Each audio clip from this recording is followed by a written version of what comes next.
Alright, so today we're going to replace this remote switch.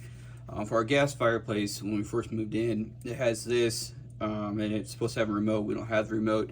And so after we get it all turned on, in order to turn the flame on, we flip that to on, and it's supposed to flame up. But the problem is it's not doing it.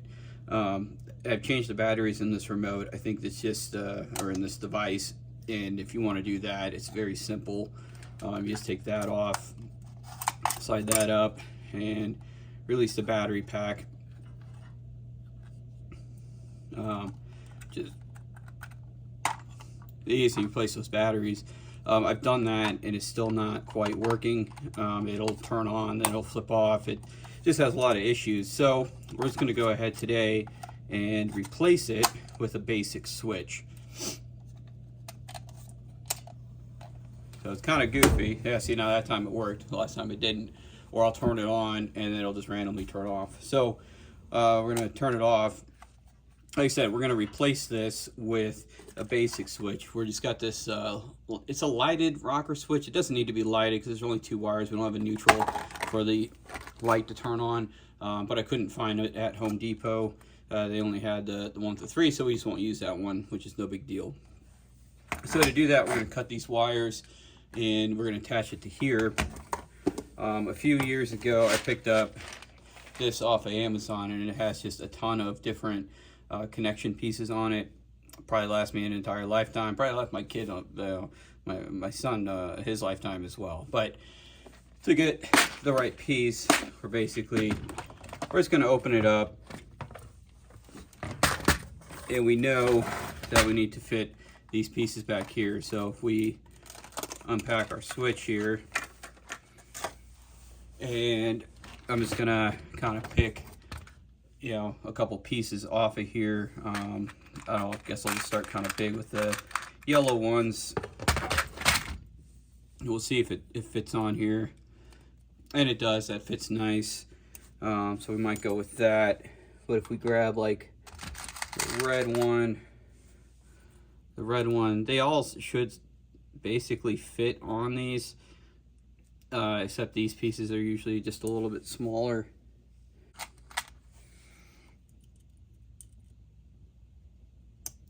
So the blue ones fit on there nice. So I think we're gonna go with blue because it is a small gauge wire on these things. So I'll grab 2 blue ones here. All right, so we got our 2 blue connector pieces. So we can put this off to the side. And there's our parts.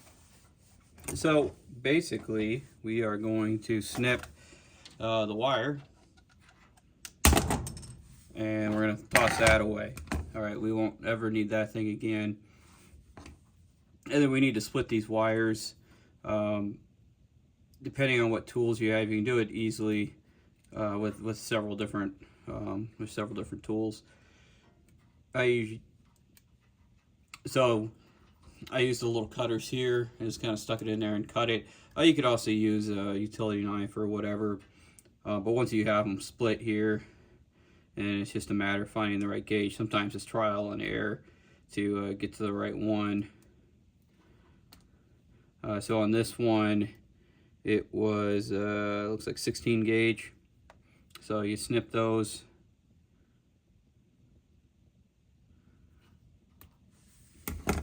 And then it's going to be stranded wire, so you just kind of give it a twist here to keep them all together.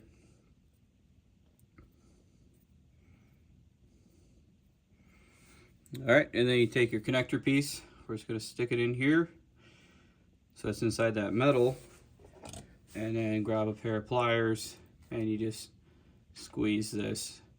And what it is, you're just compressing the metal inside to keep the wire. You're basically pinching it all together. And then give it a tug, make sure it's all good in there, and that one's fine. And we do the same thing on this other one.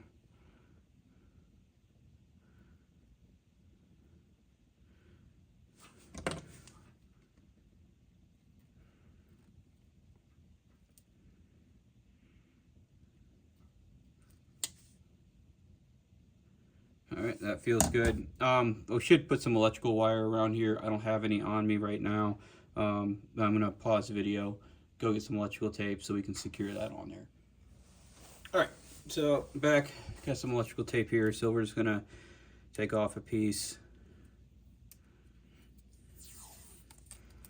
Doesn't take a lot.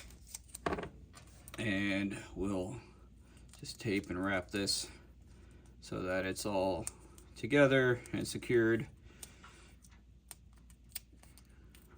It's even a little more than what we need. We have the other piece. Get some.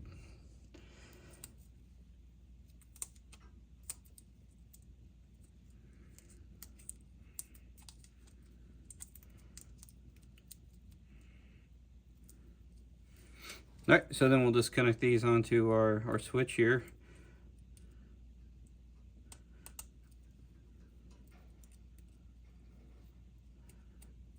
And then now to turn it on, do that and it flips right on. So and then turn it off, let's flip back right off.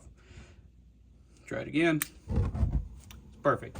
So a lot easier than trying to figure out why this one's not working. Since we don't have the remote anyway, we're just flicking a switch into whatever we need to do anyway.